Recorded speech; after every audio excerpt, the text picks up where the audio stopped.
الحمد للہ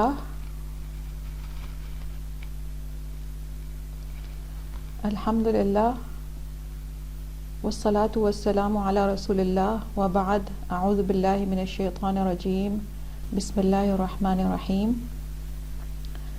آج ہم انشاءاللہ بات کریں گے ریلیجس ٹاکسیسٹی کے بارے میں. ریلیجس ٹاکسیسٹی ہوتی کیا ہے اور یہ کس طریقے سے ہماری ریلیجس لائف کو افیکٹ کرتی ہے. سب سے امپورٹنٹ چیز جو وہ سب لوگ جو تازہ مذہب کی طرف آتے ہیں ان کو جاننی چاہیے کہ ایک طرف مذہب کی طرف آنے کا یہ مطلب ہے کہ اب ہم نے مکمل پورے کے پورے اسلام میں داخل ہونا ہے اور پک اینڈ چوز نہیں کرنا. تو ظاہر ہے کہ جو شروع میں جب ہم نئے اللہ تعالیٰ سے ہمارا تعلق بنتا ہے ہمیں بہت خوشی ہوتی ہے, ہمیں بہت اچھا لگتا ہے اور ہم چاہتے ہیں کہ ہم زیادہ سے زیادہ اچھا کریں. تو روزانہ ایک نئی چیز سیکھنے کو دل چاہتا ہے, ایک نئی بات کرنے کو دل چاہتا ہے اور بہت سارے لوگ بہت اچھا محسوس کرتے ہیں مذہب میں آنے کے بعد, ایک اسپریچول ایلیویشن فیل ہوتی ہے.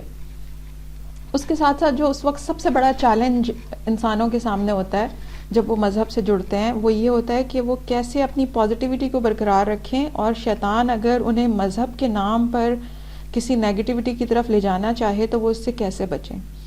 اب جو ہمیں سمجھنے کی بات ہے وہ سب سے پہلی چیز یہ ہے کہ مسلمان کا مطلب ہے اللہ تعالیٰ کے سامنے سر جھکانا, اللہ کی سامنے اپنی خواہشات کو چھوڑ دینا, اپنی ذاتی باتوں کو چھوڑ کر, اپنی چوائسز کو چھوڑ کر صرف اللہ کی چوائس کو مان لینا اپنے لیے.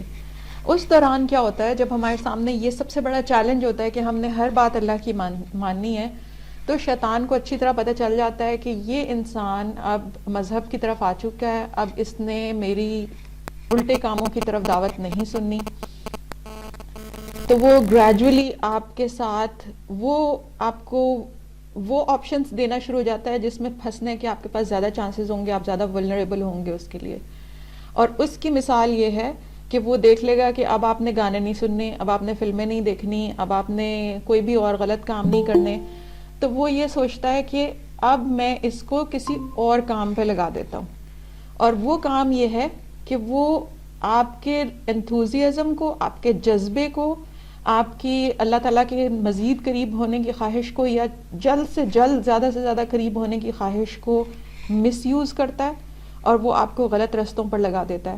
تو امام ابن القیم رحمہ اللہ جو ہیں وہ بڑے خوبصورت طریقے سے اس کی اس ٹرک کو بیان کرتے ہیں اور وہ کہتے ہیں کہ ما امر اللہ بامر الا کان للشیطان نزغتان.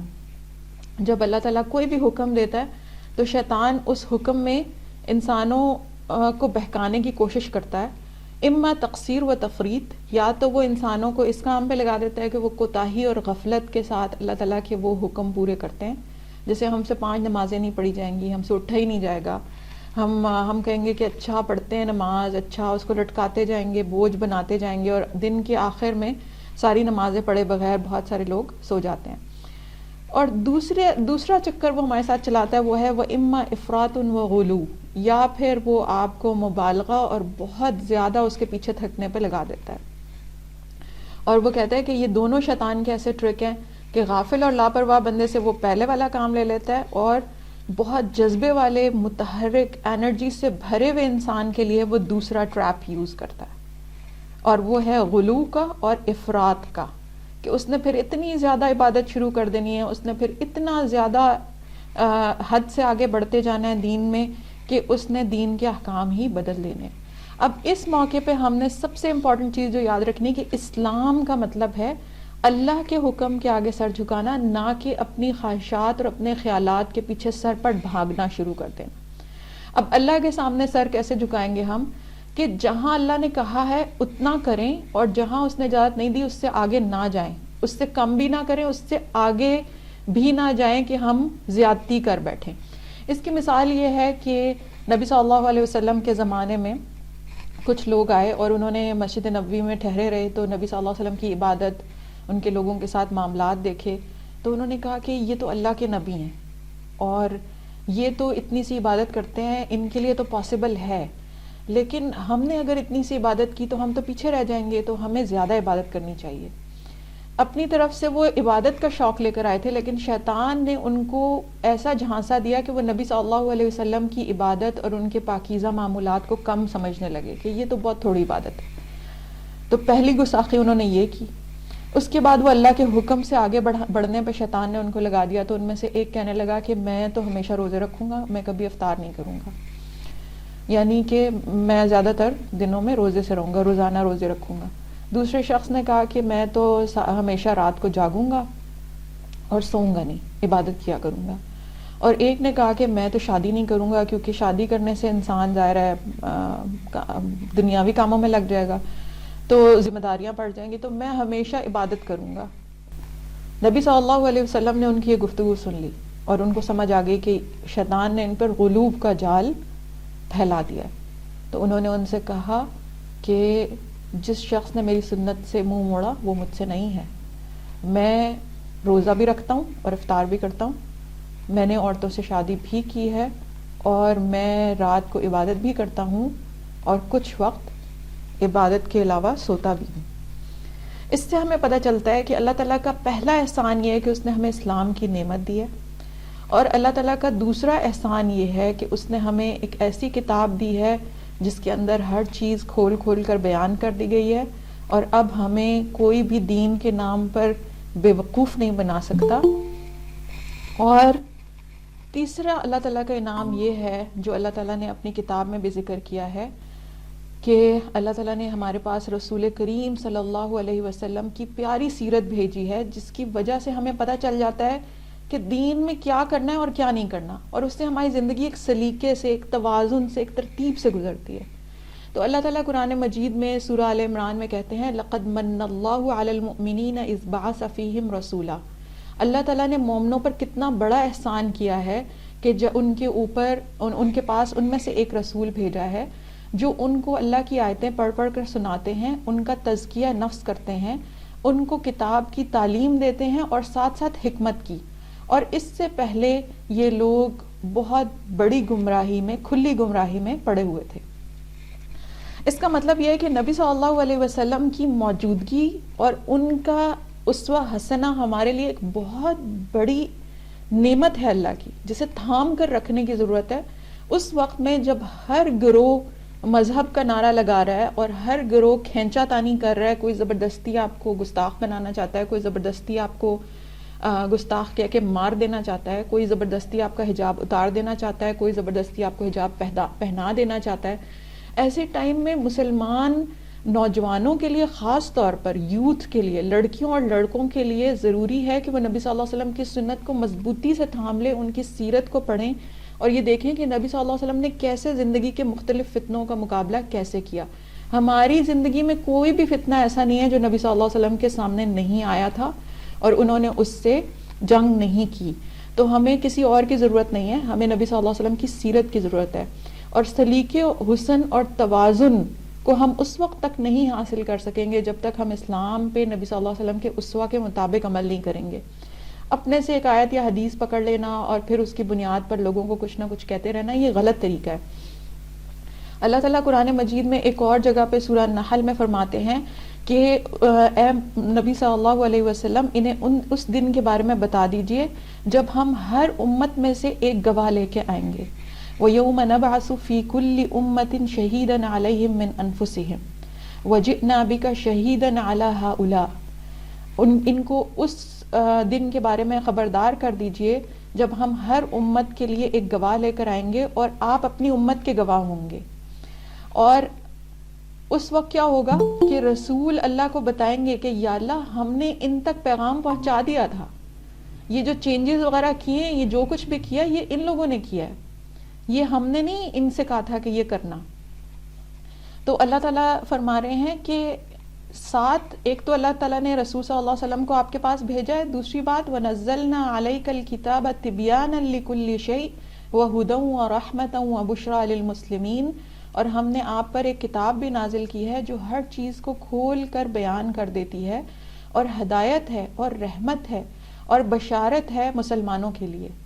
اس کے اگلی آیت میں اللہ تعالیٰ کہتے ہیں ان اللہ یأمر بالعدل والإحسان وَإِيتَاءِ ذِي الْقُرْبَى وَيَنْهَى عَنِ الْفَحْشَاءِ وَالْمُنْكَرِ وَالْبَغْيِ يَعِظُكُمْ لَعَلَّكُمْ تَذَكَّرُونَ۔ بے شک اللہ تعالیٰ حکم دیتا ہے آپ کو انصاف کرنے کا، لوگوں کو ان کے حق سے تھوڑا زیادہ دینے کا، اور رشتہ داروں سے اچھا سلوک کرنے کا، اور آپ کو فحش باتوں سے روکتا ہے اور نامناسب اور برائی کے کاموں سے روکتا ہے، والبغی اور ظلم اور زیادتی کے کاموں سے اللہ تعالیٰ روکتا ہے۔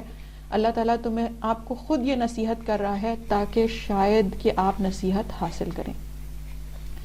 اب اس آیت میں اللہ تعالیٰ واضح لفظوں میں بتا رہے ہیں کہ نبی صلی اللہ علیہ وسلم نے آپ کو اپنا دین پہنچا بھی دیا ہے، اور قیامت کے دن وہ اللہ تعالیٰ کے سامنے گواہی دیں گے کہ یا اللہ میں نے ان کو درست حق کی بات بتا دی تھی، انہوں نے عمل کیا یا نہیں کیا، یہ اب اس کے ذمہ دار ہیں۔ اس کے ساتھ اللہ تعالیٰ نے کہا کہ تمہیں ایک بڑی خوبصورت کتاب دی ہے جس میں ہر چیز واضح طور پہ بیان کر دی گئی ہے، اس میں ہدایت بھی ہے، رحمت بھی ہے، بشارت بھی ہے مسلمانوں کے لیے، اور ان کی زندگی میں آنے والے مسائل کا حل بھی ہے۔ تو اب سوال یہ پیدا ہوتا ہے نا کہ اگر ہمارے پاس ایسی کتاب ہے جس میں ہر بات وضاحت سے بیان کر دی گئی ہے تو ہم اس سے عمل میں مدد لینے سے کیوں قاصر ہو رہے ہیں؟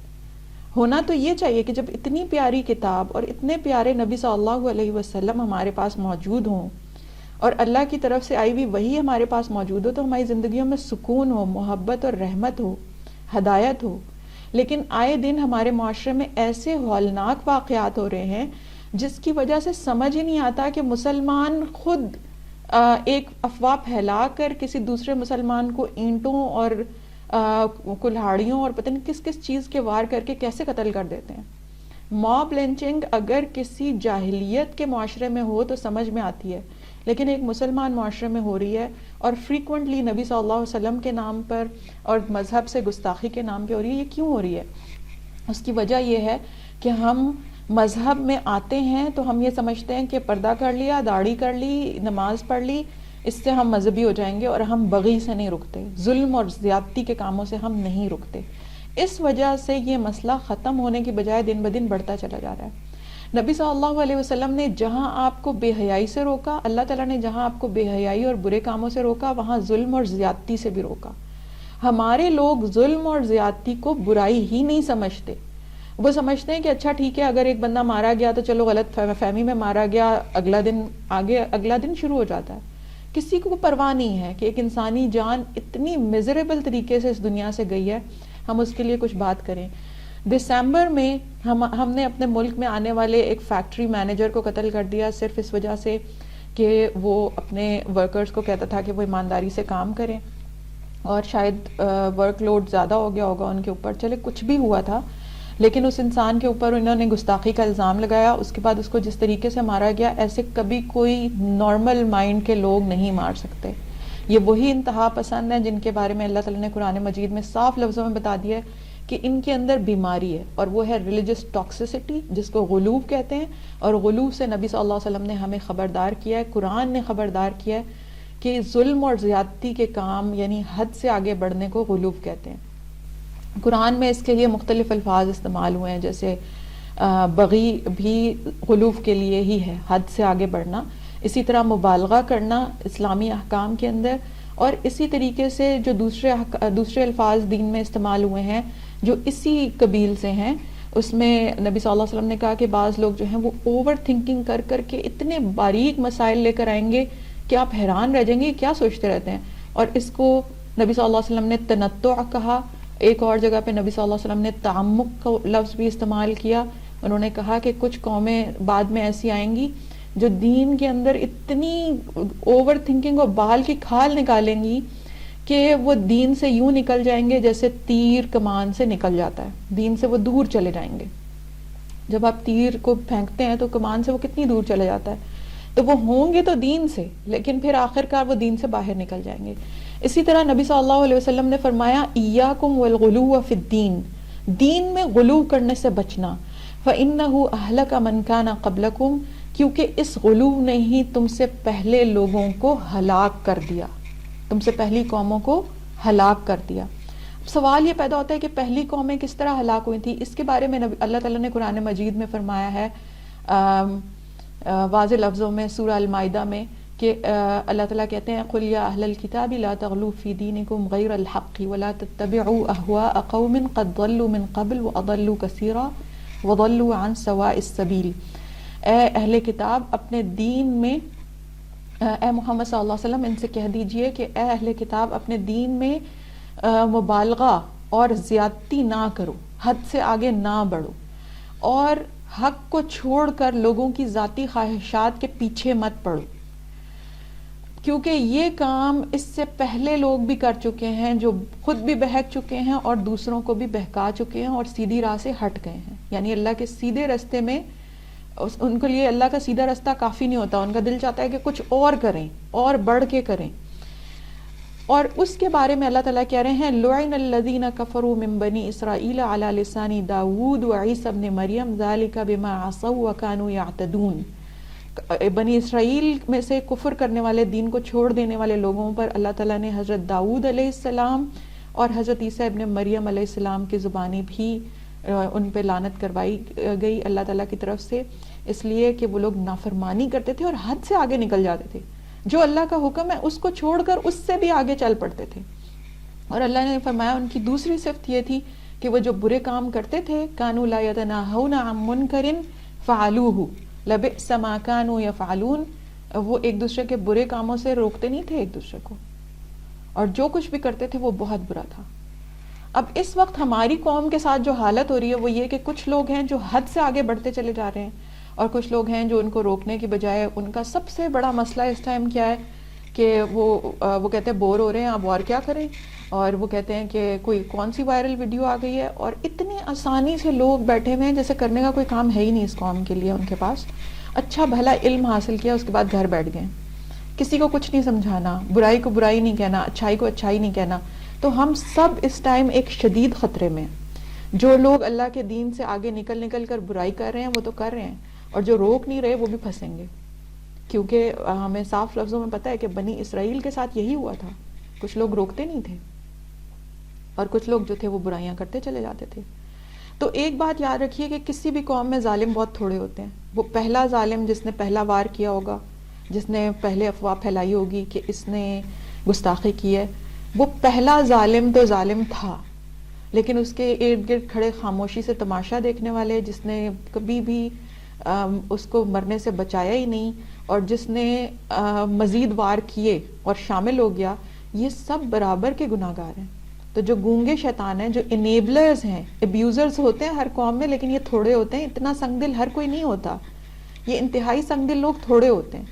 اس کے بعد ان کے انیبلرز ہوتے ہیں جو چپ کر کے تماشا دیکھتے ہیں، جو ان کا ہاتھ نہیں روکتے، جو مظلوم کے ساتھ کھڑے نہیں ہوتے، جو اسے للکار کر نہیں کہتے کہ خبردار جو تم نے کسی کو ہاتھ لگایا، ہم یہاں پہ ہیں. یہ انسانوں کی بستی ہے، یہ انسانوں کا معاشرہ ہے. تم کون ہوتے ہو کسی انسان کے اوپر وار کرنے والے ہمارے سامنے؟ جن لوگوں کے دل بالکل مردہ ہو چکے ہیں، یہ اس معاشرے کا ایک منظر پیش ہو رہا ہے. یہ وہ لوگ ہیں جو اللہ کو، اللہ کی کتاب کو، اللہ کے دین کو بھولے ہوئے ہیں، لیکن نام اسی کا استعمال کر رہے ہیں. بظاہر یہ یہی کہتے ہیں کہ یہ بہت بڑے مذہبی لوگ ہیں. تو اسی کو ریلیجس ٹاکسیسٹی کہتے ہیں اور اسی کو غلوب کہتے ہیں. اور علماء نے اس سے ہمیشہ منع کیا. جیسے علماء نے ہمیں خبردار کیا ہے کہ ریلیجس فراڈ ایک حقیقت ہے، اسی طرح انہوں نے ہمیشہ ہمیں جو ہے وہ بتایا ہے کہ ریلیجس ٹاکسیسٹی بھی ایک حقیقت ہے. اب اللہ تعالیٰ نے قرآن مجید میں اہل کتاب کے بارے میں بار بار یہ بات کی ہے کہ وہ غلوب میں بھی پڑے تھے. صرف یہ نہیں تھا کہ وہ نافرمان تھے تو وہ کوئی عبادتیں نہیں کرتے تھے، بلکہ وہ غلوب بھی کرتے تھے. ان میں سے کچھ لوگوں میں یہ بیماری تھی کہ وہ مذہب کے احکامات کو پتہ نہیں کیا سے کیا بنا دیتے تھے. تو آپ نے فرمایا سورہ النساء میں اللہ تعالیٰ فرماتا ہے یا اہل الکتاب لا تغلوا فی دینکم، اہل کتاب اپنے دین میں غلو نہ کرو. ولا تقولوا علی اللہ الا الحق، اللہ کے بارے میں صرف وہی بات کرو جو سچی بات ہے. اپنے سے گھڑ گھڑ کر یہ مت کہو کہ مذہب نے یہ کہا ہے، مذہب نے وہ کہا ہے، اللہ نے یہ کہا ہے، اللہ نے وہ کہا ہے. اللہ کے اسپوکس پرسن نہ بنو، اللہ کے احکام لوگوں تک پہنچاؤ. آپ صرف ایجوکیٹرز ہیں. آپ اپنی طرف سے یہ نہیں کہہ سکتے اللہ یہ چاہتا ہے، اللہ وہ چاہتا ہے. آپ صرف ایجوکیٹرز ہیں. آپ لوگوں تک تعلیم پہنچائیں گے اور خود بھی اس پہ عمل کریں گے. اب اللہ تعالیٰ نے واضح لفظوں میں وہاں پر آگے چل کر کہا ہے کہ حضرت عیسیٰ ابن مریم میں اتنی ہیوملٹی، اتنی عاجزی تھی کہ انہوں نے کبھی اس بات کو ناپسند نہیں کیا انہیں اللہ کا بندہ کہا جائے. وہ اللہ کے حکموں پہ وہاں رک جاتے تھے جہاں ان کی جگہ ہوتی تھی. انہوں نے کبھی نہیں کہا مجھے اللہ کا بیٹا کہو. تو اللہ تعالیٰ کہہ رہے ہیں کہ یہ غلوب کرنے والے لوگ تھے جنہوں نے حضرت عیسیٰ کو ان کے درجے سے بڑھا کر مبالغہ آمیزی کر کے کچھ سے کچھ بنا دیا. نبی صلی اللہ علیہ وسلم کو پتا تھا کہ میری قوم میں بھی یہ بیماریاں آئیں گی جو بنی اسرائیل میں آئی ہیں, تو آپ نے فرمایا کہ لا تطرونی کما اطرت النصارى عیسی ابن مریم, مجھے میرے بارے میں اس طرح مبالغہ نہ کرنا جیسے لوگوں نے, کرسچنز نے یا پھر نصرانیوں نے عیسیٰ ابن مریم کے بارے میں مبالغہ کیا. اگر میرے بارے میں بات کرنی ہو تو صرف یہ کہنا اللہ کے بندے اور اللہ کے رسول. تو اللہ تعالیٰ بھی قرآن مجید میں کہہ رہے ہیں کہ انبیاء کو کبھی بھی مذہب کا حکم اتنا ہی بیان کرنا برا نہیں لگتا جتنا وہ ہے. انہیں پتہ ہے کہ بڑائی اسی میں ہے کہ انسان اللہ کے دین میں نہ اضافہ کرے نہ کمی کرے اور ٹھیک ٹھیک حکم بیان کر دے, اپنی خواہشات نہ بیچ میں ڈالے. اللہ کے نبیوں کو کبھی یہ بات بری نہیں لگتی. بری کن کو لگتی ہے؟ وہ جن کے اندر اکڑ ہوتی ہے, جن کے اندر تکبر ہوتا ہے, وہ اللہ کے حکم کے سامنے بظاہر اطاعت کا سر جھکا دیتے ہیں لیکن اللہ کے دین کو اپنی خواہشات بیان کرنے کے لیے استعمال کرتے ہیں. تو اللہ تعالیٰ کہتے ہیں لَن يَسْتَنْكِفَ الْمَسِيحُ أَن يَكُونَ عَبْدًا لِلَّهِ وَلَا الْمَلَائِكَةُ الْمُقَرَّبُونَ وَمَن يَسْتَنْكِفْ عَنْ عِبَادَتِهِ وَيَسْتَكْبِرْ فَسَيَحْشُرُهُمْ إِلَيْهِ جَمِيعًا فَأَمَّا الَّذِينَ آمَنُوا وَعَمِلُوا الصَّالِحَاتِ فَيُوَفِّيهِمْ أُجُورَهُمْ وَيَزِيدُهُمْ مِنْ فَضْلِهِ وَأَمَّا الَّذِينَ اسْتَنكَفُوا وَاسْتَكْبَرُوا فَيُعَذِّبُهُمْ عَذَابًا أَلِيمًا وَلَا يَجِدُونَ لَهُم مِّن دُونِ اللَّهِ وَلِيًّا وَلَا نَصِيرًا. اللہ تعالیٰ کہتے ہیں کہ مسیح علیہ السلام کو اس بات میں کوئی شرم نہیں کہ ان کو اللہ کا بندہ کہا جائے, ان کو کوئی تکبر نہیں ہے, اس بات سے کوئی شرم نہیں آتی, کوئی تکبر نہیں ہوتا کہ ان کو اللہ کا بندہ کہیں, کیونکہ اللہ کا بندہ ہونا کوئی چھوٹی چیز نہیں ہے, بہت بڑا اعزاز ہے اللہ کا بندہ اور رسول ہونا. اور انہوں نے اللہ تعالیٰ کہتے ہیں اور نہ ہی قریب اللہ کے قریب فرشتوں کو اس بات سے انکار ہے کہ وہ اللہ کے بندے کہلائیں. جو بھی اللہ کی بندگی سے دل چراتا ہے, اللہ کی بات ماننے سے دل چراتا ہے اور تکبر اور انکار کرتا ہے, اللہ ان سب کو اکٹھا اپنی طرف جمع کرے گا. اور جو نیک لوگ ہوں گے جنہوں نے ایمان لا کر سچے رستے پہ چلے ہوں گے وہ اپنے اجر پورے پورے پائیں گے اور اللہ اپنے فضل سے ان کو مزید دے گا. لیکن جن لوگوں نے اللہ کی اطاعت کو آر سمجھا اور تکبر کیا ہوگا اور حدوں سے آگے بڑھے ہوں گے, اللہ ان کو دردناک سزا دے گا. اور اللہ کے علاوہ سے جن کی مدد پر یہ آج بھروسہ رکھتے ہیں اس دنیا کی زندگی میں, ان میں سے کوئی بھی وہاں موجود نہیں ہوگا. اب اس کا نتیجہ آپ دیکھ لیجئے کہ اللہ تعالیٰ کیا فرما رہے ہیں. اس کا مطلب ہے کہ غلو کرنے والا بھی اصل میں تکبر کا مریض ہوتا ہے. ریلیجس ٹاکسک پرسن جو ہوتا ہے, ریلیجوسٹی کی وجہ سے وہ جو ٹاکسک ہو جاتا ہے, وہ انسان بھی حقیقت میں تکبر کا مریض ہوتا ہے. وہ یہ چاہتا ہے کہ وہ دوسروں سے برتر ہو, وہ کسی کو بھی گستاخ کہہ کے مار دے, کسی کو بد کردار اور آوارہ قرار دے کے قتل کر دے. نتیجہ کیا نکلتا ہے کہ نشہ کرنے والے بھائی اپنی بہنوں کو قتل کرتے ہیں غیرت کے نام پہ. آئس اور ہیروئن کا نشہ کرنے والے شوہر اور بھائی اپنی بیویوں بہنوں کو قتل کر رہے ہیں غیرت کے نام پہ. یہ ہمارے ملک میں ایک حالات بن چکے ہیں. اور ایک بیچارہ شیزوفرینیا کا مریض ہے یا کسی بھی قسم کے دماغی امراض کا مریض ہے, اس کو ایک ہجوم نے گھیرا اور اس کو پکڑ کر مارنا شروع کر دیا. ایک فیکٹری مینیجر کو آپ نے صرف اس وجہ سے مارنا شروع کر دیا کیونکہ آپ کی اس کے ساتھ پرسنل گرج تھی, آپ نے اس کو ریلیجس کور سے ڈھانپا اور اس کے بعد آپ نے اپنی خواہش کو اللہ کے دین کے ساتھ مکس کر کے اپنا مطلب نکال لیا. اسی کو ریلیجس ٹاکسسٹی کہتے ہیں. اور مذہبی لوگوں کی اکثریت اس مصیبت میں گرفتار ہو جاتی ہے. اس وقت ہمارے ینگ لوگوں کو سب سے زیادہ آنکھیں کھلی رکھنے کی ضرورت ہے کہ کہیں ان کے لیڈرز ان کو ٹاکسک تو نہیں بنا رہے, اسپرچول بنانے کے چکر میں, ان کو مذہبی بنانے کے چکر میں کہیں ان سے الٹے کام تو نہیں لے رہے. اچھا, جس قوم میں یہ بیماری آ جائے, اب جس طریقے سے ہماری قوم میں آ رہی ہے, پہلے مردان یونیورسٹی میں وہ ولی خان یونیورسٹی میں ایک طالب علم مشال خان کے اوپر الزام لگایا جاتا ہے گستاخی کا, اس کو مار دیا جاتا ہے اور اس کو انتہائی بے دردی سے مارا. کوئی نارمل انسان ایسے کسی کے ساتھ سلوک نہیں کر سکتا. یہ بیمار لوگ تھے اور ان لوگوں نے نبی صلی اللہ علیہ وسلم کے نام پر جو ظلم کمایا, یہ بعد میں خود انہوں نے عدالت میں کہا ہے کہ کسی نے اسے گستاخی کرتے نہیں دیکھا تھا. اسی طرح بالکل سیالکوٹ میں فیکٹری مینیجر کو مارا گیا اور آخر میں صرف اتنا بتا سکے کہ اس نے ایک سٹیکر پھاڑنے کا حکم دیا تھا.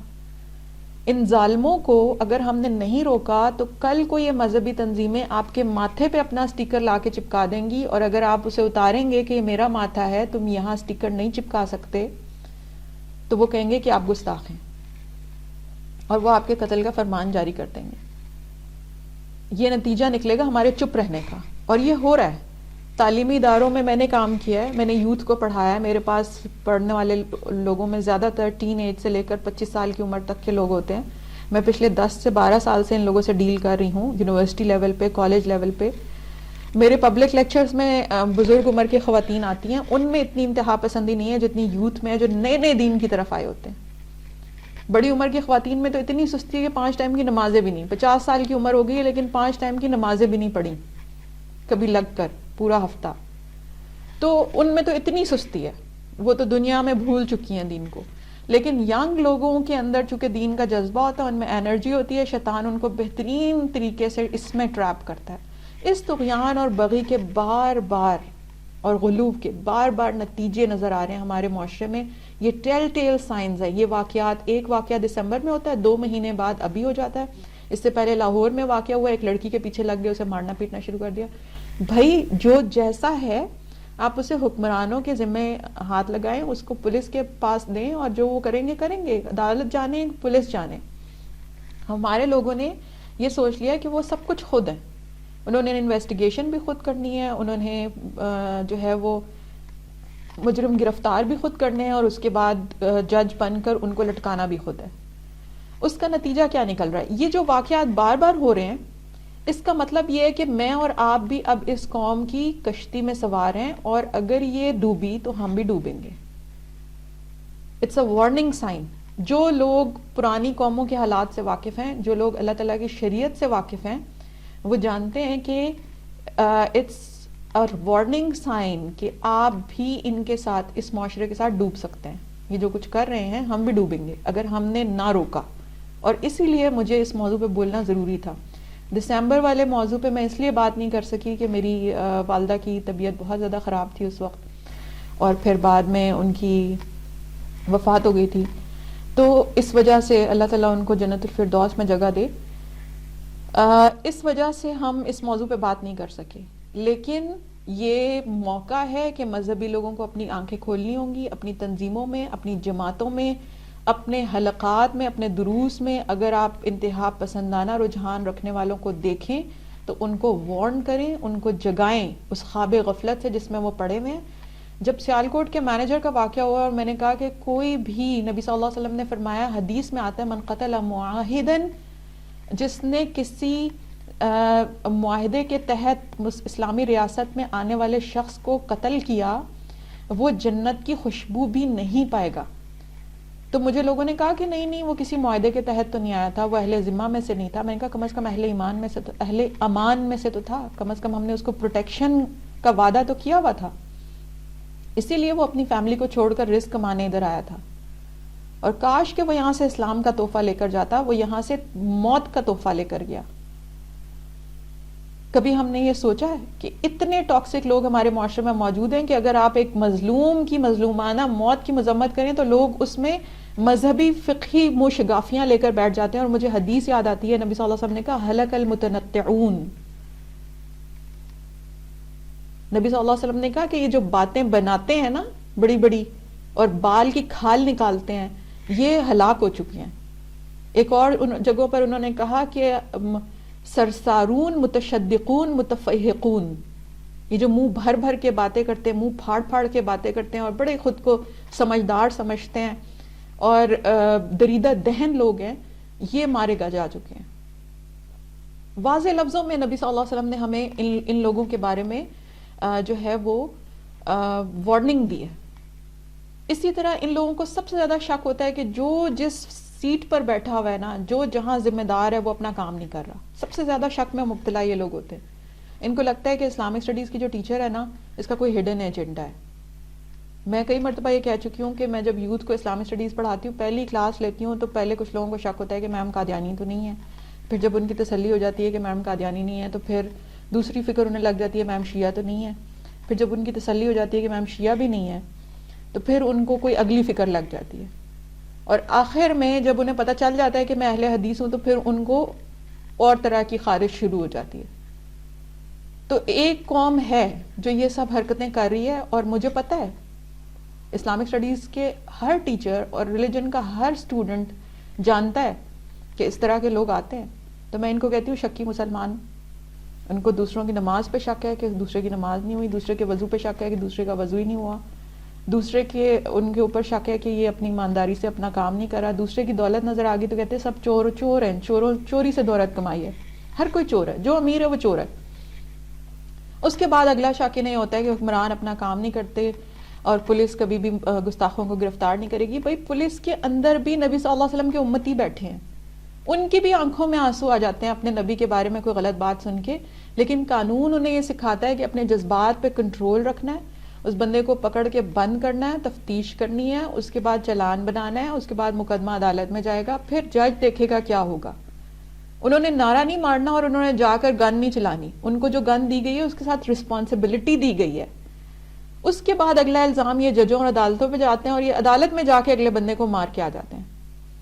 مطلب اپنی حد میں رہنا ان لوگوں نے سیکھا ہی نہیں ہے, یہ سب دوسروں کا کام کرنا چاہتے ہیں. تو آئیں ہمت کریں, اسلامک اسٹڈیز کے اسکالر بنیں یا جج بنیں, آئیں پولیس میں آئیں, آ کر یہاں پر صورتحال کی اصلاح کا کام کریں, بجائے دوسروں کی زندگیوں پہ شک کرنے کے, دوسروں کی زندگی اجیرن کرنے کے. ان کے نزدیک ہر لڑکی بد کردار ہے. میں کہتی ہوں پاکستان میں 8 سے 80 سال کی عمر کی کوئی عورت مجھے دکھا دے جس نے کبھی زندگی میں بد کرداری کا تانا نہ دیکھا ہو. مکمل حجاب کرنے والی عورتوں کو بھی بد کرداری کے تانے ملتے ہیں اور اسٹیج پہ ڈانس کرنے والی عورتوں کو بھی بد کرداری کے تانے ملتے ہیں. سب ایک جیسی ہیں.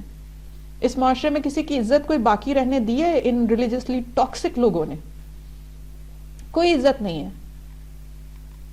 کیونکہ یہ لوگ خود اپنی عزت نہیں کرتے, یہ کسی کی عزت کرنے کے قابل نہیں ہیں. چھوٹے چھوٹے لڑکے اٹھ کر اپنی اسلامک اسٹڈیز کی ٹیچر کے بارے میں فضول باتیں شروع کر دیتے ہیں. چھوٹی چھوٹی لڑکیاں اٹھ کر اپنے اساتذہ کے بارے میں یہ کہنے لگتی ہیں کہ فلاں تو وہ ہے اور فلاں تو یہ ہے, اور ان کو پتہ ہی نہیں ہوتا کہ انہوں نے کتنی محنت کے ساتھ اس معاشرے میں وقت لگا کے دین پڑھا ہے جس معاشرے میں دین پڑھنے والا سب سے حقیر سمجھا جاتا ہے, اور وہ کتنے امتحانوں سے گزر کر وہاں تک پہنچے ہیں جہاں وہ بیٹھے ہیں. 2 منٹ میں کسی کا ایمان مشکوک کر دیا جاتا ہے. تو ایسے میں ایک بیچارہ ذہنی مریض جس کے منہ سے کوئی لفظ نکل گیا ہوگا, اس کی کس نے سننی تھی؟ نبی کریم صلی اللہ علیہ وسلم نے واضح لفظوں میں بتایا ہے کہ جو لوگ دین میں سختی کریں گے وہ آخرکار دین سے دور چلے جائیں گے. آپ نے فرمایا ان الدین یسر, تمہارا دین آسان ہے. وَلَن يُشَادَّ الدِّينَ أَحَدٌ إِلَّا غَلَبَهُ, جو شخص دین میں سختی کرے گا وہ دین سے دور نکل جائے گا, وہ مذہبی نہیں رہے گا آخر میں. اور اس طرح کے زیادہ تر دماغی مریض جو ہوتے ہیں ان کو ہم نے یہی دیکھا ہے کہ وہ آخر میں دین سے دور چلے جاتے ہیں, نمازیں بھی چھوٹ جاتی ہیں. ابھی جس ہجوم نے پکڑ کر اس بندے کو مارا ہے, اگر آپ ان لوگوں کو پکڑ کر پتا کریں کہ ان میں سے کتنے اپنے علاقے کی مسجد میں 5 ٹائم نظر آتے تھے, تو شاید ہی کوئی نکلے گا.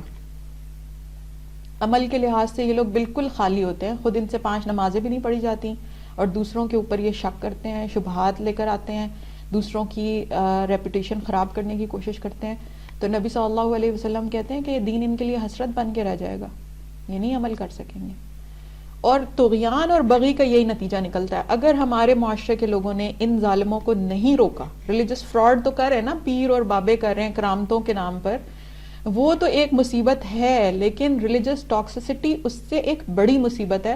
اگر ہم نے اس کو نہیں روکا ہم بہت بری طرح مارے جائیں گے, ان لوگوں کے ہاتھوں ہی مارے جائیں گے, کیونکہ ایک نہ ایک دن یہ آگ ہمارے دامن تک, ہمارے گھروں تک بھی پہنچے گی. اللہ تعالیٰ نے واضح لفظوں میں پاکستان کے حوالے سے ایک آیت ہے جو بالکل پاکستان کے حالات سے ریلیٹ کرتی ہے. بہت سارے علماء اس کے بارے میں ماضی میں بھی ذکر کر چکے ہیں کہ یہ آیت ہمارے لیے. اہل پاکستان نے اللہ سے وعدہ کیا تھا یہ وطن لیتے ہوئے کہ ہم یہاں پر اسلام کے قوانین نافذ کر کے دکھائیں گے, ہمارے آئین میں اسلامی قوانین موجود ہیں, ہماری جو ہے وہ اسلامی قانون کو تحفظ حاصل ہے, ختم نبوت کو اور خاص طور پر گستاخی کی کسی صورت اجازت نہیں ہے. کسی بھی مذہب کے مقدس ہستیوں کی پاکستان میں گستاخی کی اجازت نہیں ہے. لیکن اس وقت ہم 2 گروہوں کے درمیان جو ہے وہ سینڈوچ بنے ہوئے. ایک طرف وہ سیکولر لوگ ہیں جو کہتے ہیں کہ ہم نے یہ قانون پاکستان کے آئین سے مٹا کر دم لینا ہے اور ہم گستاخی کا قانون ختم کرائیں گے. یہ لوگ بھی انتہا پسند ہے, یہ سیکولر انتہا پسند ہے. سیکولرزم یہ کہتا ہے کہ آپ کسی کے مذہب کے معاملے میں مداخلت نہ کریں, ہماری ریاست مذہبی ریاست ہے. تو سیکولرزم کو اجازت دینی چاہیے کہ بھئی عوام کے مطابق، عوام کی خواہش کے مطابق یہاں پر اسلامی قانون ہے، وہ اپنی حد سے آگے بڑھے ہوئے ہیں۔ اور یہاں پر دوسری طرح کے لوگ ہیں جو یہ کہتے ہیں کہ گستاخی کے قانون کی وجہ سے اب ہمارے ہاتھ میں اختیار ہے، ہم جسے چاہیں جب چاہیں گستاخ قرار دے کے مار دیں۔ یہ دونوں حد سے آگے بڑھے ہوئے لوگ ہیں۔ اللہ تعالیٰ نے قرآن مجید میں پاکستان جیسے حالات کے بارے میں ایک واضح لفظ کہے ہیں، وہ کچھ آیات ہیں جو میں پیش کرنا چاہتی ہوں۔ اللہ تعالیٰ نے فرمایا یا بنی اسرائیل قد انجیناکم من عدوکم وواعدناکم جانب الطور الایمن ونزلنا علیکم المن والسلوى کلوا من طیبات ما رزقناکم ولا تطغوا فیہ فیحل علیکم غضبی ومن یحلل علیہ غضبی فقد ہوا وانی لغفار لمن تاب وآمن وعمل صالحا ثم اہتدی۔ اے بنی اسرائیل، دیکھو ہم نے تمہارے دشمن سے نجات دی اور تم سے کوہ طور کی دائیں جانب کی وادی جو بہترین وادی تھی اس کا وعدہ کیا، اور تم پر من و سلوہ اتارا، کھانے پینے کا سامان جو بنا بنایا پکا پکایا تھا، من و سلوہ وہ اتارا۔ تم ہماری دی ہوئی یہ پاکیزہ روزی کھاؤ اور اس میں حد سے آگے نہ بڑھو، ورنہ تم پر میرا غضب نازل ہوگا، اور جس پر میرا غضب نازل ہو گیا وہ یقیناً تباہ ہو گیا۔ ہاں بے شک میں انہیں بخش دینے والا ہوں جو توبہ کریں، ایمان لائیں، نیک عمل کریں اور راہ راست پر رہیں، سیدھے رستے پر رہیں، ادھر ادھر نہ جائیں، کمی اور زیادتی نہ کریں۔ ان آیات میں اللہ تعالیٰ بنی اسرائیل کو کہہ رہے ہیں کہ تمہارے اوپر دشمن کا خوف تھا، ہم نے تمہیں اس سے نجات دے دی، اس کے بعد تمہیں رزق کی تنگی تھی، اللہ نے وہ بھی دے دی، اب اللہ کا دیا ہوا رزق کھاؤ، اللہ کے دیے ہوئے امن و امان سے بنے ہوئے ملک میں سکون سے رہو اور سیدھے رستے پر چلو اور دین میں کمی یا زیادتی نہ کرو۔ اس صورت میں بخشش ہوگی، ورنہ نہیں ہوگی، ورنہ سخت عذاب ہوگا۔ اہل پاکستان کو سوچنے کی ضرورت ہے کہ ہم ایک زمانے میں ان لوگوں کے ساتھ رہتے تھے جو آج بھی عورتوں کا حجاب چھین رہے ہیں، ہم ان لوگوں کے ساتھ رہتے تھے جو آج بھی ایک مسلمان کو گھیر کر کہتے ہیں یہاں نماز نہیں ہوگی، ہم ان لوگوں کے ساتھ رہتے تھے جن کی ویڈیوز آج آپ دیکھ رہے ہیں کہ وہ ایک مسلمان کو گھیر کر اس کے اوپر پٹرول چھڑک کے اسے آگ لگا کے مار دیتے ہیں۔ ہمارے آباء و اجداد نے یہ ملک بڑی قربانیوں سے حاصل کیا تھا، اور اس ملک میں ایک پوری نسل نے جد و جہد کر کے اسلامی قوانین بنوائے تھے گستاخی کے خلاف، تاکہ یہاں ہر مذہب کی آزادی برقرار رہے، یہاں ہر مذہب کی مقدس شخصیات کا احترام ہو۔ میرے ملک میں کوئی حضرت عیسیٰ علیہ السلام کو گستاخانہ لفظ نہیں کہہ سکتا، مجھے فخر ہے کہ میرے ملک میں کوئی نبی صلی اللہ علیہ وسلم کو گستاخانہ لفظ نہیں کہہ سکتا، لیکن میرا دل خون کے آنسو روتا ہے کہ میرے ملک میں کچھ لوگ آئے اور یہاں سے اسلام کا تحفہ لیے بغیر چلے گئے۔ میرے ملک میں ایک غریب آدمی جو گھر سے نکلا تھا، جس کی ذہنی معذوری کی وجہ سے وہ گھر سے نکلا ہوا تھا اور وہ ادھر ادھر خاک چھانتا رہتا تھا گلیوں کی، اس بے ضرر آدمی کو اتنی اذیت ناک موت دی گئی۔ دکھ ہوتا ہے کہ یونیورسٹی کے اندر، تعلیمی ادارے کے اندر ایک طالب علم کو دوسرے طالب علم اینٹیں مار مار کر قتل کر دیتے ہیں گستاخی کا جھوٹا الزام لگا کر۔ اگر ہمیں اس ملک کو گستاخی کرنے والے بدبختوں سے بچانا ہے تو ہمیں ساتھ ساتھ ان بدبختوں سے بھی بچانا ہے جو گستاخی کا نام لے کر اپنی ذاتی جنگ اور اپنی انا کی تسکین کر رہے ہوتے ہیں۔ نبی صلی اللہ علیہ وسلم نے ہمیں واضح لفظوں میں بتا دیا کہ یہ لوگ جو دوسری قسم کے بیمار ہیں، جو دوسروں کی زندگی لینے کو کوئی بڑی بات نہیں سمجھتے، آپ نے فرمایا یہ ان کے اندر جو بیماری ہے اس کو ریلیجس ٹاکسیسٹی کہتے ہیں۔ ایاکم والغلو فی الدین، دین میں ٹاکسک حد تک مبالغہ کرنے سے بچنا۔ فَإِنَّهُ أَهْلَكَ مَنْ كَانَ قَبْلَكُمْ، کیونکہ اس غلوب نے، اس ریلیجس ٹاکسیسٹی نے تم سے پہلے قوموں کو برباد کیا۔ حَمَلَهُمْ عَلَىٰ أَنْ سَفَكُوا الدِّمَاءَ وَاسْتَحَلُّوا الْمَحَارِمَ، دین میں غلوب نے ان کو اس بات تک پہنچا دیا کہ انہوں نے خون بہائے اور انہوں نے دوسروں کی عزتیں اور اللہ کی حرام کی بھی چیزیں حلال کر لیں۔ کسی دوسرے انسان کی جان، مال یا عزت پہ حملہ کرنا کسی مسلمان کو زیب نہیں دیتا، اور نبی صلی اللہ علیہ وسلم نے فرمایا ایک مسلمان کے لیے اتنے برائی کافی ہے کہ وہ کسی دوسرے کو حقیر سمجھے۔ جس ٹائم آپ دوسروں کو گستاخ، دوسروں کے دین پہ شک، دوسروں کے لیے تانے، دوسروں کے لیے کافر اور منافق کے جملے، بد کردار، ڈھیٹ، آوارہ اور اس طرح کے لفظ بول رہے ہوتے ہیں، ہم بھی اس میں حصہ ڈال رہے ہوتے ہیں، اس تشدد کی فضا میں جو ہمارے معاشرے میں آ چکی ہے. اور کوئی بھی اس معاشرے کو دیکھ کر یہ نہیں کہہ سکتا کہ یہاں قرآن کی تعلیمات کو سمجھنے والے لوگ رہتے ہیں جن کی زندگیوں میں مذہب سلیقہ، تہذیب، تمیز، امن اور سکون لے کر آیا. بلکہ جو بھی اس معاشرے کو دیکھتا ہے وہ اس بدصورتی سے، اس منافقت سے گھن کھاتا ہے کہ یہ کیسے لوگ ہیں جو ڈیوٹی نہ کرنے پر فیکٹری مینیجر کو مار دیتے ہیں اور پھر کہتے ہیں کہ وہ گستاخ تھا. وہ جو اپنے ساتھی طالب علم کو صرف اس کے کچھ شکوک و شبہات کی بنیاد پر مار کر اس کے بعد خود عدالت میں اعتراف کرتے ہیں کہ ہم میں سے کسی نے اس کو گستاخی کرتے نہیں دیکھا تھا. نبی صلی اللہ علیہ وسلم نے فرمایا وہ قومیں جنہوں نے اپنے دین کے اندر غلو کیا وہ دین سے یوں دور چلی جاتی ہیں جیسے کہ تیر کمان سے نکل جاتا ہے.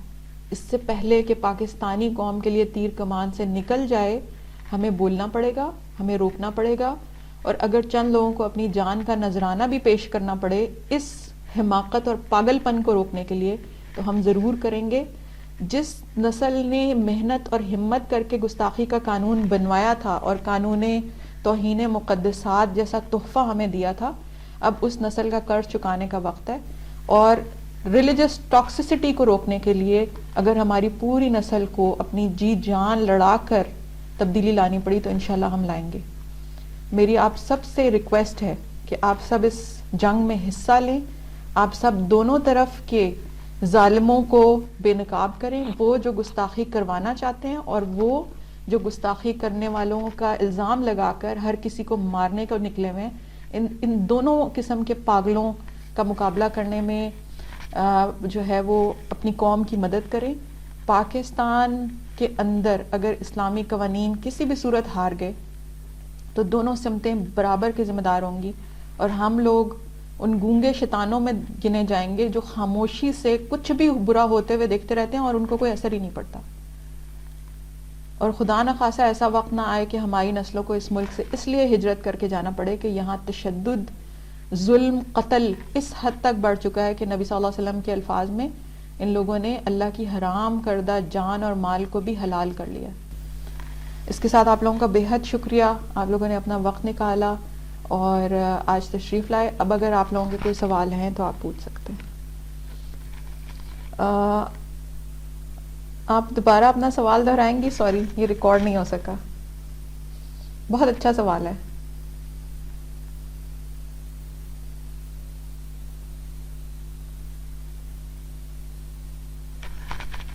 میں کہہ رہی تھی کہ کبھی کبھی نا یہ غلو ہمارے اپنے اندر بھی آ جاتا ہے کہ ہمارا دل کرتا ہے کہ ہمارے ارد گرد کے جو لوگ ہیں وہ ایکسٹرا آرڈینری ہی نیک ہو جائیں. ہم کسی کو کہتے ہیں کہ آپ اپنی نئی نئی جاب شروع ہوئی ہے، ہم کہتے ہیں کہ ڈونیشن شروع کر دو، تو ہم اسے کہتے ہیں کہ اپنی انکم سے 5% کرو، اور وہ کہتے ہیں ہمیں کہ ہم نہیں کر سکتے، ابھی ہمیں سیو کرنا ہے. تو ہمارے دل میں نا نیگیٹو تھاٹس آنا شروع ہو جاتی ہیں ان کے بارے میں کہ دیکھو میں تو نیکی کا کام کہتی ہوں، وہ نہیں مانتے، اور ایسے. تو یہ بھی غلو ہے کہ ہو سکتا ہے کہ وہ کسی ضروری کام کے لیے سیو کر رہے ہوں، نئی نئی جاب پہ انہوں نے پتہ نہیں کتنے خرچے ہوں گے. اس کے علاوہ بھی کئی چیزیں ہوتی ہیں کہ ہمارے دل میں نا بس ایسی انسان کے بارے میں برا آنا شروع ہو جاتا ہے. تو یہ بھی غلو ہے. بہت شکریہ، آپ نے بہت اچھا سوال پوچھا ہے. دیکھیں میں نے یہی بات کہی کہ جب شروع میں ہم دین کی طرف آتے ہیں نا تو پھر ہمارا یہی دل چاہ رہا ہوتا ہے اسی قسم کا، کہ میرا یہ دل چاہتا تھا جب میں چھوٹی تھی اور مجھے پہلی بار تھوڑا میرے فادر نے بتایا کہ ہمیں دوسروں کی ہیلپ کرنی چاہیے، تو میں یہ سوچتی کہ سڑک کے اوپر یا سگنل پہ جتنے بھی بیگر بچے ملے میں ان ساروں کو اٹھا کے گھر لے آؤں. تو وہ ایک بچگانہ سی ایک خواہش ہوتی ہے نا ہمارے اندر. تو جب ہم ینگ ایج میں ہوتے ہیں ہمیں دنیا کا بھی اتنا پتہ نہیں ہوتا. دوسرا یہ کہ ہمارے اوپر اتنی ذمہ داریاں نہیں ہوتی، تو ہمیں یہ نہیں پتا ہوتا کہ ہم نے کدھر خرچ کرنا ہے. جیسے جو آپ نے مثال دی ہے اس میں یہ ہے کہ آپ کے پاس فائنینشیل ایجوکیشن نہیں ہے نا، ابھی آپ کو نہیں پتا کہ جس بندے کی جاب لگی ہے اس کے پاس کوئی ابنڈنس آف ویلتھ نہیں آ گئی، اس کے کوئی بہت بڑا خزانہ ہاتھ نہیں لگ گیا، بلکہ اس نے اپنی انکم کا ایک بڑا حصہ اپنی بیسک ہیومن نیڈس کے اوپر خرچ کرنا ہے. تو آپ کو پتہ ہی نہیں کہ ابھی چیریٹی کتنی دینی ہوتی ہے وغیرہ وغیرہ. تو جب جیسے جیسے ہم زندگی میں آگے بڑھتے ہیں، میچور ہوتے ہیں، ہمارا دین کا مطالعہ مضبوط ہوتا ہے، ہمیں انسانی زندگی کے مختلف پہلو پتہ چلتے ہیں، ہمیں پتہ چلتا ہے اچھا فائنینسز میں یہ غلطی کرتی تھی، اسلام یہ کہتا ہے، ٹھیک ہے، تو ہم سیکھنا شروع کرتے ہیں. اب یہ ہوتا ہے کہ تھوڑے علم کے ساتھ جب ہم بڑے بڑے فیصلے کرنا شروع ہو جاتے ہیں تو وہی جیسے میں نے آپ سے کہا کہ لوگ اپنی اسلامک اسٹڈیز کے ٹیچر پہ ہی بہتان لگانا شروع ہو جاتے ہیں کہ یہ قادیانی ہے، کہ یہ شیعہ ہے، یہ اور اگر شیعہ ہے تو کیا ہے اور کون سی والی شیعہ ہے. تو یہ والی جو چیز ہے اس کو ہم اگر غلو نہیں کہیں گے، ہم اسے سادگی کہیں گے، ہم اسے نا تجربہ کاری کہیں گے، تو کوئی بڑا ہمیں سمجھا دیتا ہے کہ بیٹا ہم سارے بیگر بچوں کو گھر اٹھا کر نہیں لا سکتے، اپنی اپنی زندگی سب کو جینی ہوتی ہے، لیکن ہم جتنا کر سکتے ہیں وہ کر سکتے ہیں. اور میرے فادر نے مجھے بڑی اچھی بات کہی تھی کہ تم جب ایسے لوگوں کو دیکھو تو جو ادارے ذمہ دار ہیں ان کو فون کر کے بتا دو کہ یہاں ایک بچی برے حال میں ہے، تو وہ اس کو لے جائیں گے. تو اس طرح ہم ڈائریکشن دے سکتے ہیں اپنے آپ کو.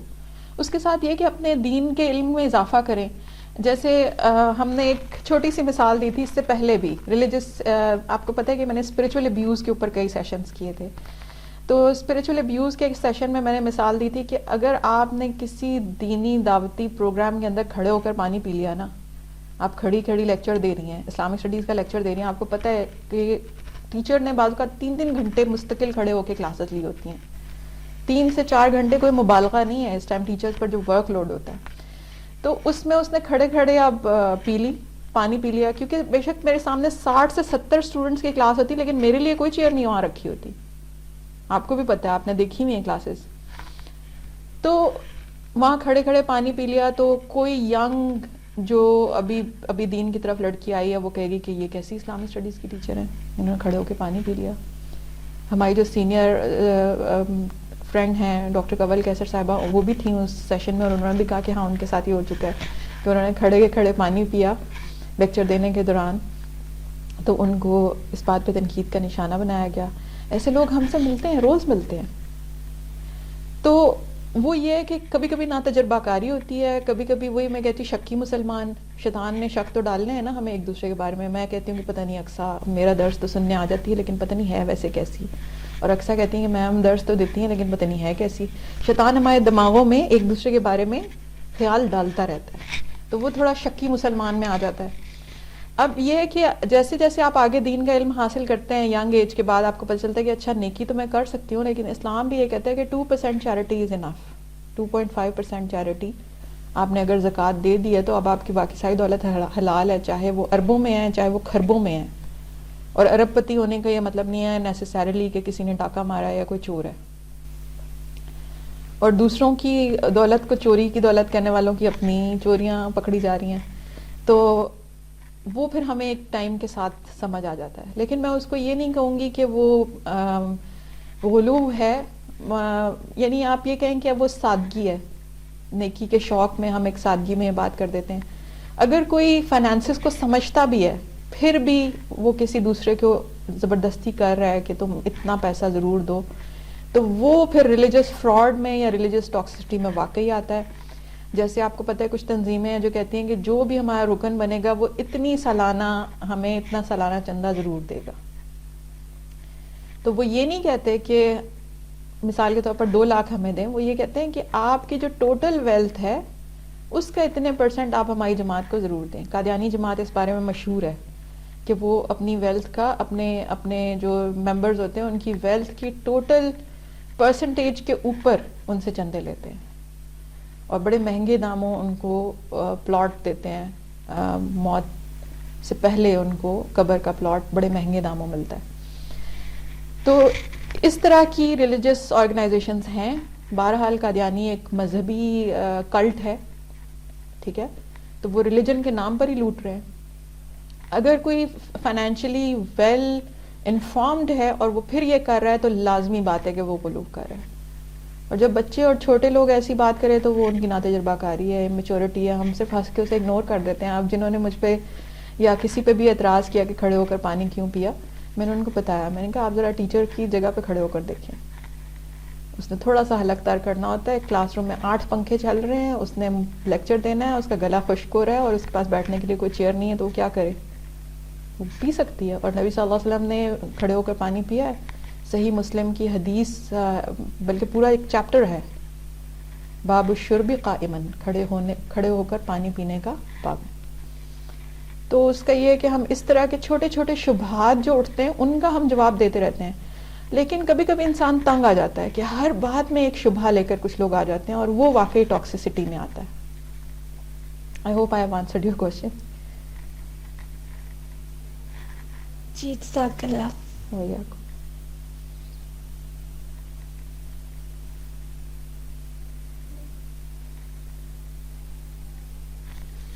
کوئی اور سوال؟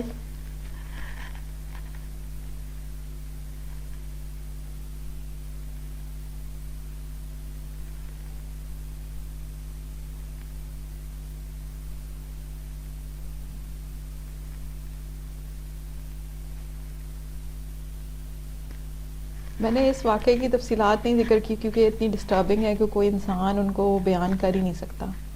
اتنی تکلیف دینے والے واقعات اب ہمارے معاشرے میں اتنے کھلے عام ہو رہے ہیں کہ یوں لگتا ہے کہ انسانیت کھو گئی ہے. یہ تو مذہب نہیں ہے، یہ تو مطلب مذہب کا مسئلہ تو کیا، بنیادی انسانیت بھی نہیں ہے یہ جو ان لوگوں نے کیا ہے.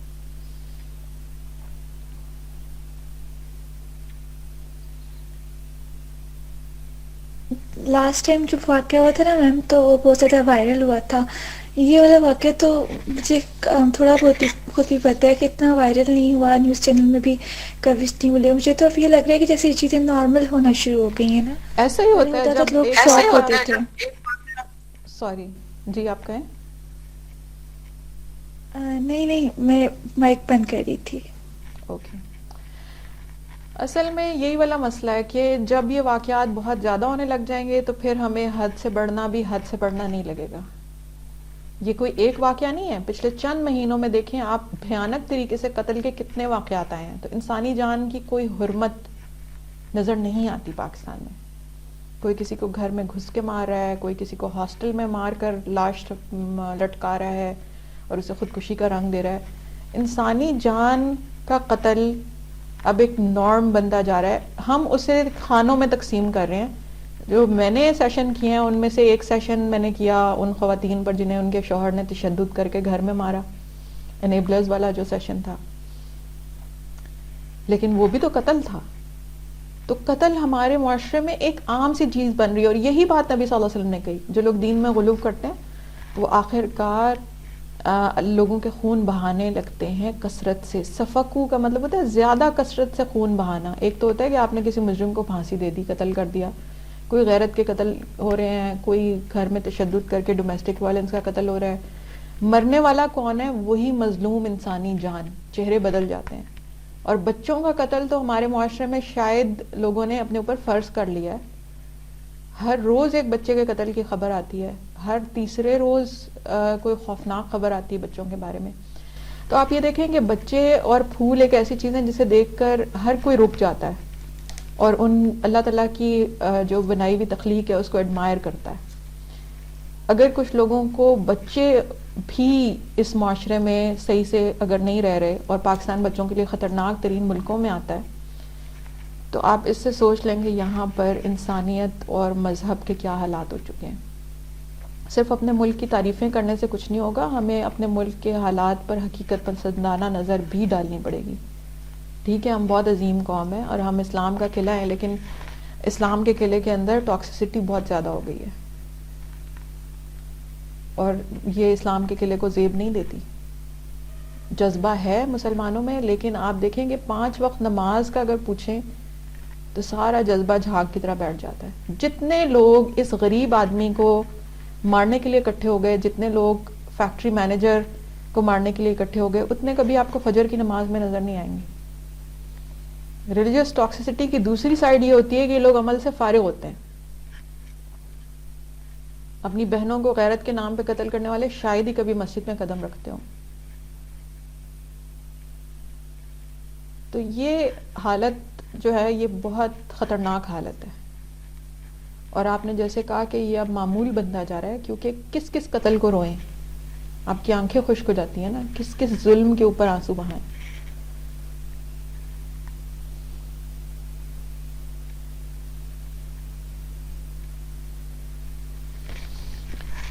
ٹھیک ہے، اگر کوئی اور سوال نہیں ہے پھر یہاں ختم کرتے ہیں. آپ لوگوں کا بہت شکریہ، بڑے عرصے سے ٹوٹا ہوا سلسلہ آخر کار جوڑنے میں آپ نے میری ہیلپ کی. دسمبر میں اسی ٹاپک پہ ہمارا یہ سلسلہ ٹوٹا تھا اور اب الحمدللہ ہم نے اسے شروع کر لیا ہے. تو اللہ تعالیٰ سے دعا ہے کہ آئندہ سے ویکلی سیشنز، سیٹرڈے کے سیشنز کی مجھے توفیق ہو، اور انشاءاللہ اس سیٹرڈے کا پھر ٹاپک اناؤنس کریں گے کچھ دنوں میں، اور آپ بھی سجیسٹ کر سکتے ہیں. Thank you Ayesha. Yes ma'am please. Okay انشاءاللہ بس جلدی کرتے ہیں. اور آپ ٹاپک ضرور بتائیے گا واٹس ایپ گروپ میں یا پھر فیس بک پہ بتا دیجیے گا.